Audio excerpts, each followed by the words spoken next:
I've been covering the downfall of Disney Star Wars for years and years, and I have been telling everyone that this universe is dead. It's over. There's no coming back. It doesn't make you feel that great and you're not responding. You are well within your right to be like, I felt this was bad, but there's nothing objective about that. You know, Oh my gosh, dude! Like it's I just think there are so many things wrong with the show, and you know, when she went into making it, I really wish she had kind of watched the prequels a little bit more or understood them a little bit more. That there are certain things. I have never seen a more complicated fandom than Star Wars. I truly mean that, and there are some weird fandoms out there. I have been a Star Wars fan since I was a youngling, you know? I remember watching the special editions DVDs. I did it 1 through 3, 4 through 6, because I didn't know any better. It was the cool box art DVDs we all remember and loved when Lucas decided to change everything about the original releases. But, you know, was it for the best? Who knows? Not since the Fire Nation attacking have I seen Star Wars fans so destroyed over so many different things, and I've come to finally give my own opinion, to ride the bandwagon, to ride the train that is the Star Wars problem. Of course, that means that this video is my own opinion, and I will of course credit all the other videos I use in the description, because I think everyone has their own opinion and their own entitlement to how they feel about Star Wars. Some people are upset, some people are happy, and others just want it to be good, and others just want it to be their own. So, to each their own, this is my opinion, and if you don't like that, well, sucks. This is, by the way, take 2 of this video, so this video will be a re-upload in a sense, but completely redone, because when I originally did this video, a lot of people didn't quite understand what I was trying to say, and I went on this like a rant. I went on like a big rant, so we're gonna try this again, and maybe I could be a little more cohesive in what I'm saying. I think Star Wars right now has an issue with pleasing fans, and I think some fans have issues with being pleased. I think there's a whole lot that goes into it, so I kindly ask that you just watch the entire video before you start misinterpreting what I'm trying to say. I think Star Wars recently has been making a lot of mistakes. I think they've been making a lot of weird choices. But before I go into a weird giant tangent about some of the mistakes and things that Star Wars has been doing poorly, let's of course take a moment to appreciate some really cool things we've gotten over the years with Star Wars. Okay? Enjoy.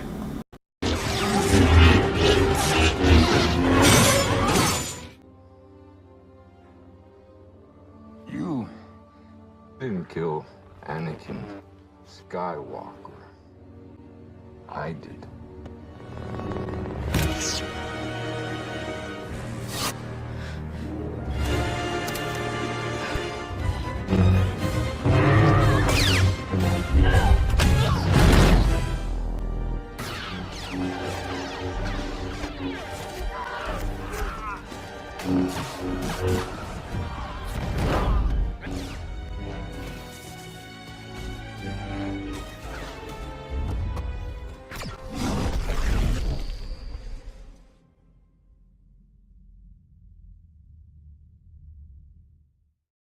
I personally, you know, growing up, I was such a limited Star Wars fan. I only got into Star Wars when I think I was 8 or 9, and I had the special edition DVDs given to me by my Nana, and it had the cool box art cover and everything, and I watched Star Wars 1 through 3, 4 to 6. I did it in the weird order because I was a kid and didn't know any better. I was definitely in elementary school when I did it. I know that for a fact. What does this have to do with anything? Well, it's the fact that, you know, for the longest time I've been a Star Wars fan, and I love Star Wars for its core. As a kid, I didn't watch Clone Wars. My first Star Wars show was Mandalorian. That was my first outside of the original films thing I had gotten. So I watched 1 to 3, 4 to 6, and then eventually I saw Force Awakens. I watched Last Jedi, and then as Rise of Skywalker came out, I had seen that, I think, before Mandalorian. And I remember watching Mandalorian and being like, whoa, what are we doing? What is happening? And I had no knowledge of the Clone Wars other than some major things that had happened inside of it. Why is there a Thor Love and Thunder clip? I'll tell you why. It's because I have the same problem with Star Wars right now that I do with Marvel, and that's the idea of making tragedy comedic. Thor Love and Thunder is my least favorite MCU project because it takes two storylines that are complete tragedies between Jane Foster's cancer diagnosis and Gore the God Butcher, and it turns into a comedy. Two tragic events, two horrendous and horrible things that could happen, and it's a comedy movie, and it's played out for laughs, and it's extremely funny, made by someone who's going to be making a Star Wars movie soon, whose quote was, "Fans are going to be pissed," so can't wait for that. But I feel like tragedy in these movies should be taken, tragic. That's why I love Revenge of the Sith. When Order 66 happens, it's not a joke. It's not played off for laughs. It's not, oh, we just got, it's funny in like Jedi Fallen Order, but that's because you know the dread and you're like, oh, this is horrible, this is terrible, because I know what's going to happen.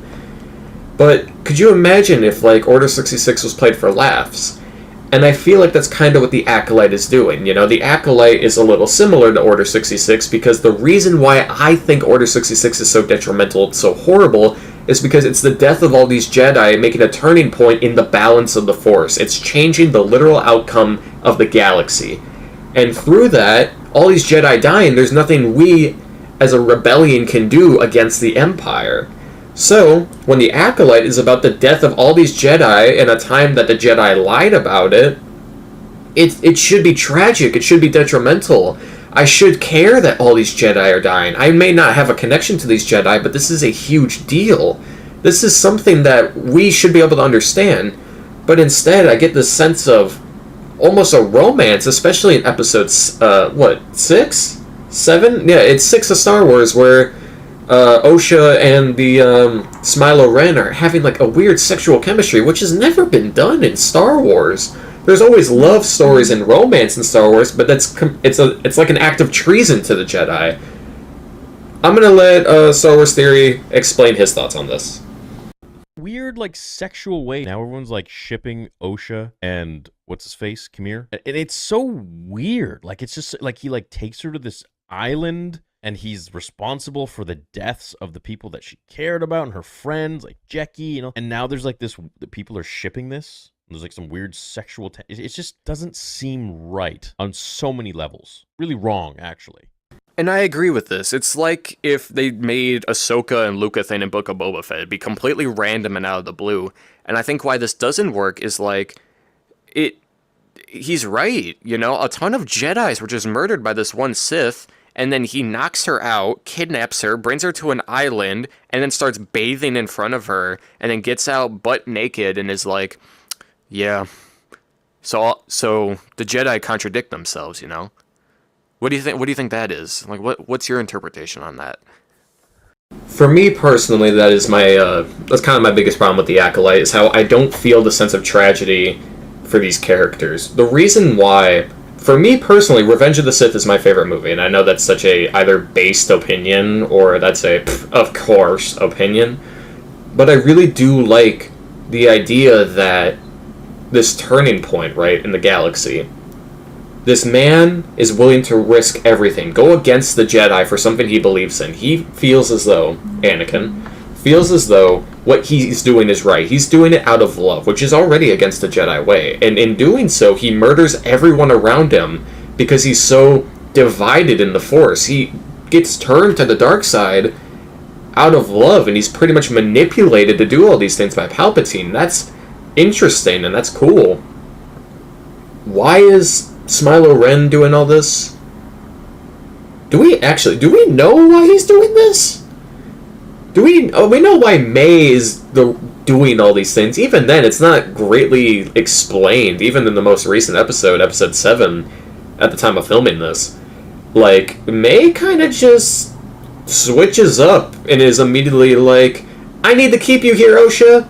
I kind of want to go to the Jedi. I'll kill you, Osha! And I think I would greatly appreciate if I had more connections to these characters. I feel like that's why shows like Andor work. I feel like that's why Moments of Ahsoka works. And it's very unfair to say, but I feel like a lot of people like Moments in Ahsoka because, one, we have a better connection to those characters, and two, everybody can agree their favorite episodes of Ahsoka are the ones when Anakin shows up. If they're not your favorite episodes, then kudos to you for enjoying Ahsoka.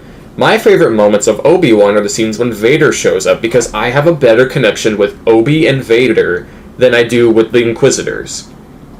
And that's why a lot of people don't like the Inquisitor stuff, because the Inquisitor stuff breaks a lot of the moments in the show, because it's just like, okay, what? Odd. Okay, what? And then the Leia stuff, I think, is alright, and I guess it gives a better connection on how Leia knows who Obi-Wan is in the original trilogy.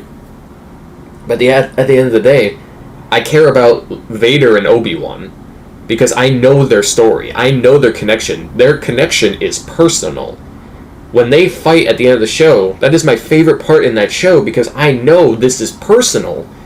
Vader is doing this out of hate. Obi-Wan is doing this because he has to. He just, he's been dealing with this guilt and this regret his entire, life since the events of Revenge of the Sith. And because of that, it makes it so much more personal. I don't know any of these characters in The Acolyte outside of Ki-Adi-Mundi, who, at the end of the day, shouldn't even be in that show.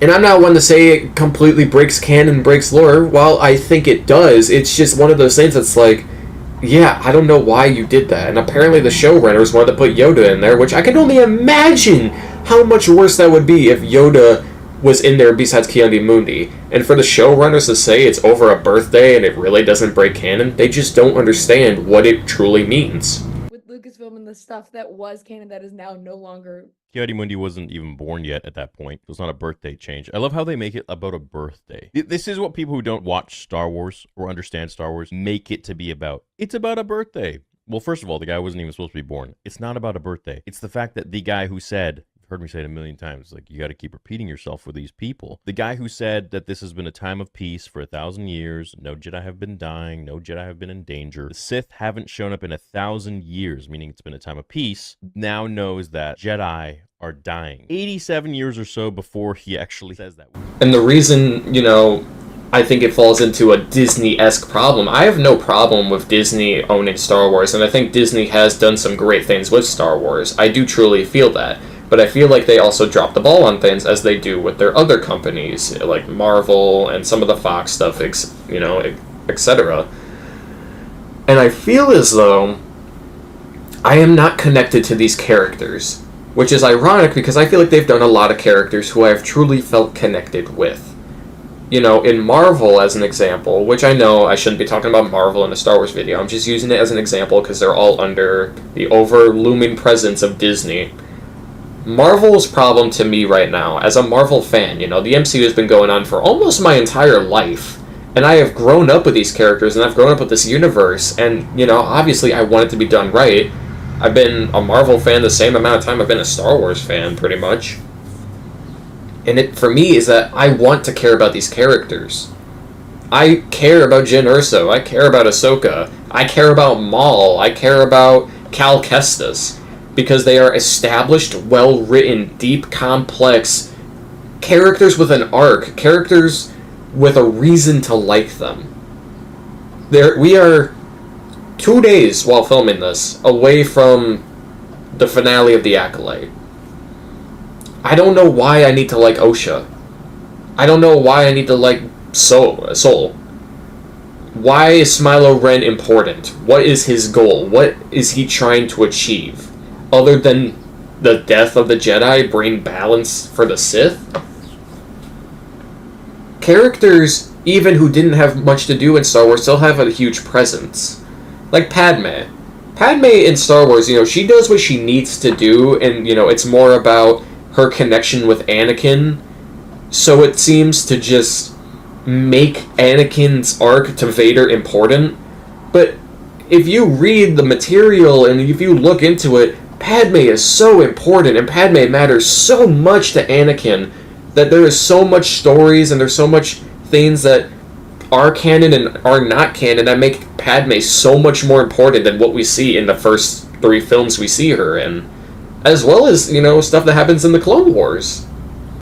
I know Tales of the Jedi and Tales of the Empire get a lot of hate because, I don't care about this character, or I care more about this character, I wish I saw more of this character, when I, love understanding Dooku's turn. I love understanding how Dooku became a Sith. I love understanding how much Ahsoka trained in her life after Order 66, and even before it.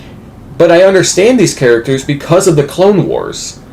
Whereas Tales of the Empire explains a character from Clone Wars who disappeared, and then a character from Mandalorian and Ahsoka who we meet in Mandalorian Season 2, and we do not see again until Ahsoka, and then we lose that character.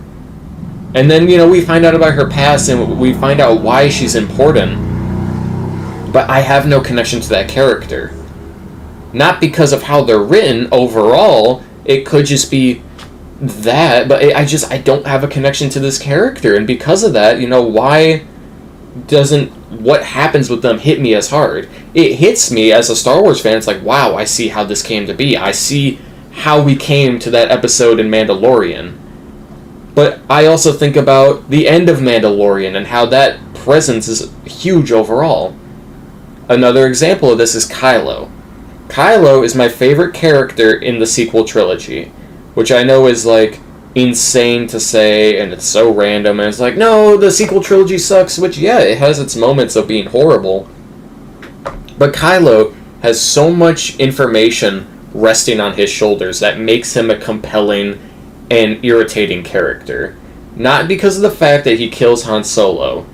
I think Han Solo being his dad, and Leia being his mom, and Luke being his old master is so big, and how, in the lore, Kylo was so angry and so disregarded that he bled his crystal so hard it cracked and even caused him to bleed into his own hand, and his lightsaber is so unstable that he had to rebuild it around his crystal out of his hate and anger.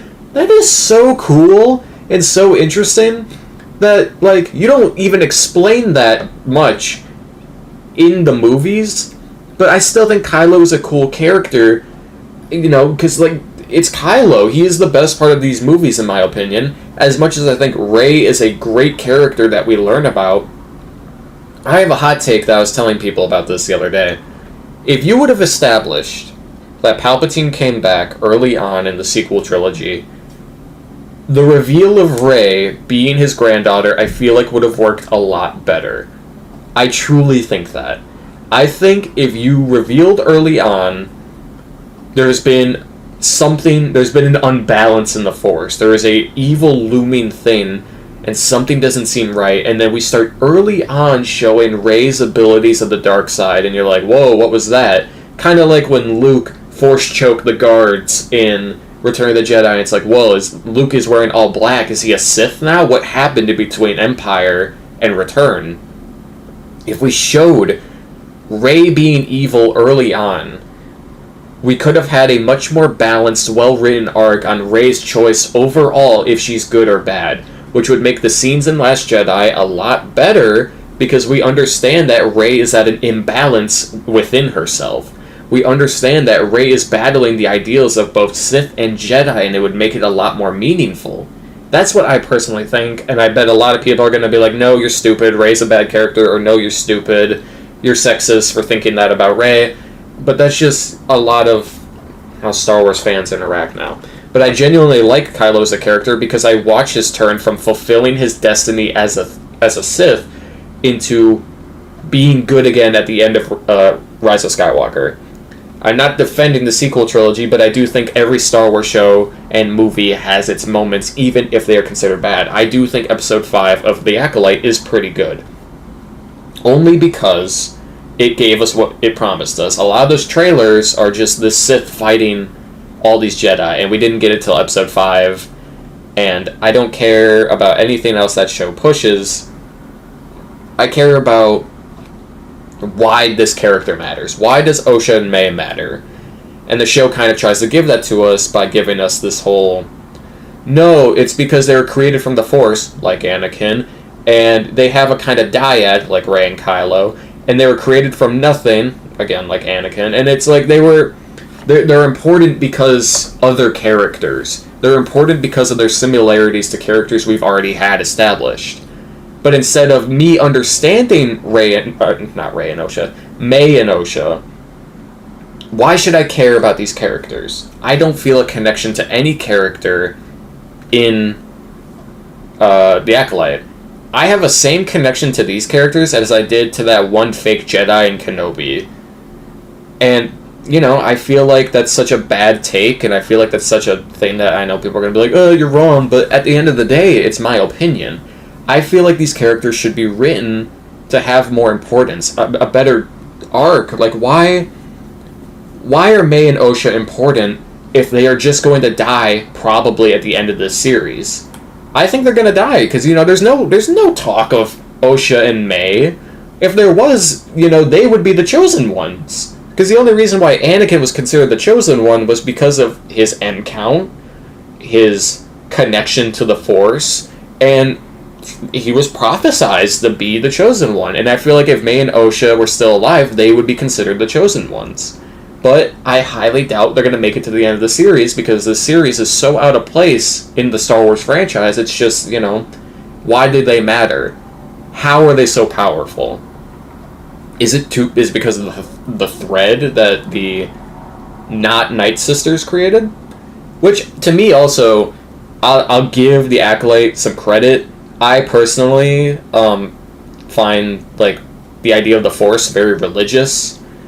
And you could interpret the thread as, like, a denomination of the Force. I do think that. Let me know what you think down in the comments below. But, you know, the Force being a thread can be those, the Mother's very own interpretation of the Force, because the Force is something no one will truly understand. We're still uncovering powers of the Force, we're still learning powers of the Force, and very rarely do we talk about things from the Force, and very rarely do we come back from powers from the Force, if that makes sense. When's the last time we had, like, a speed boost from, like, Episode 1 of Phantom Menace? We've had 3 cases of Force heal in Star Wars. We don't do Force jump often anymore, you know, and very often do we see... We don't see the lightning that Palpatine had, but Yoda was able to control.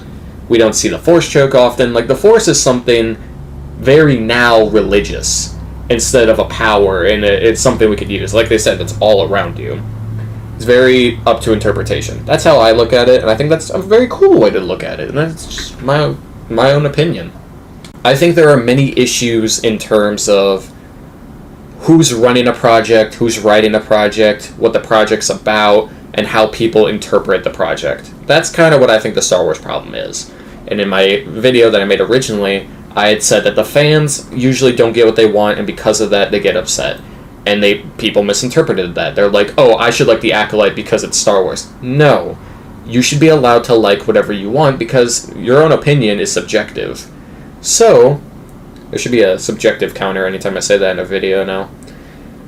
So, what I mean by that is, if you don't like the Acolyte, you don't like the Acolyte. If someone else likes the Acolyte, someone else likes the Acolyte. And if they think that's Star Wars, then they think that's Star Wars. It's not up to you to convince them or turn them away. Just like this video is just my opinion. I'm not telling you to not like Ahsoka. I'm not telling you to hate on Kenobi. Fun fact, I said earlier, I like Kenobi, and I like moments from Ahsoka, and I like that one episode of The Acolyte. I think there are moments that make Star Wars, which is why it's so hypocritical now, because so many people back then hated the prequels, and now people have made this switch, like, no, Hayden Christensen's phenomenal now, we like him now because Star Wars is so bad now. It's like, no, you originally thought this guy was bad when he was doing his best and he was giving it his all with what he had. Just because you've seen how bad it can be, you start hating on it more. Like, I have always liked the prequels. Again, the prequels were the first thing I ever saw from Star Wars, and I loved it. I think the choreography is amazing. I wasn't super connected with the characters, but it's how the characters interacted with each other that made me care for them. When Qui-Gon gets killed in Episode 1, the first ever Star Wars thing I saw, I was like, how? He's a good guy. The good guys always win. The good guys always prevail. Then you could only imagine how shocked I was when I saw The Empire Strikes Back. It's always been about balance. It's always been about how they overcome each other. And I feel like we get that a lot in Obi-Wan, where Obi-Wan and Vader, you know, Obi-Wan's trying to balance his mind and come back to the Force, while Anakin is so in his prime, and he's in, you know, it's all around him. He takes down a ship.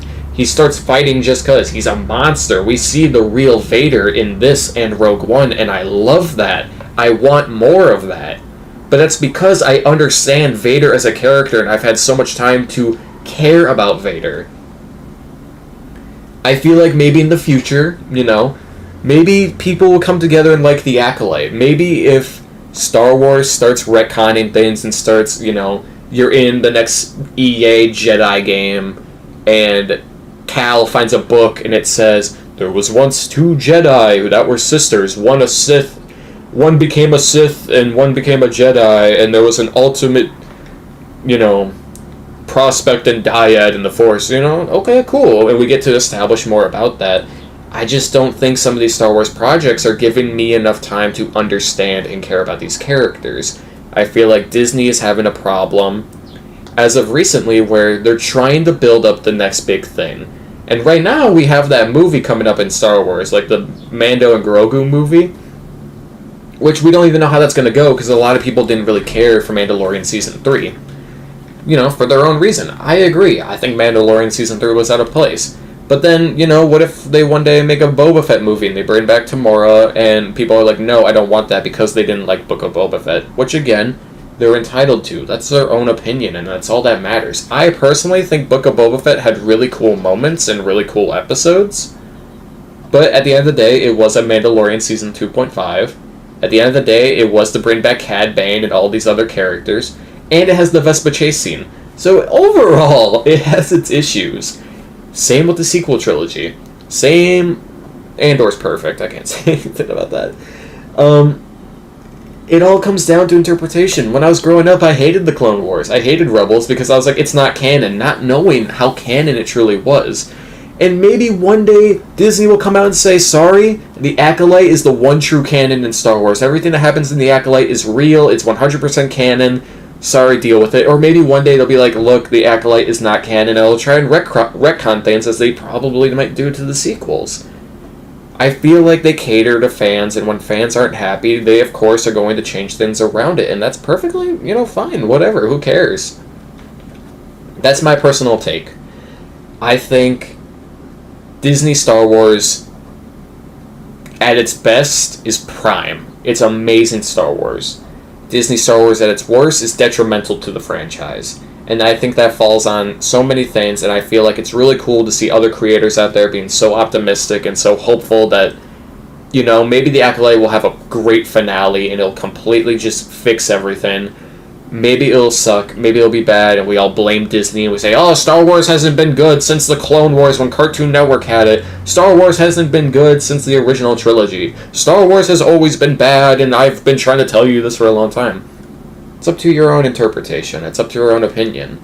And I don't think that's a problem of the fandom. I think that's just a problem of the fans, of course, wanting what they deserve. And that's proper storytelling, proper acting, proper writing, and a well-executed project. I have no connection to the characters in the Acolyte, and I wish I did. I truly wish I did. I have no idea what they're going to pull in the finale. Maybe they'll say it's Palpatine.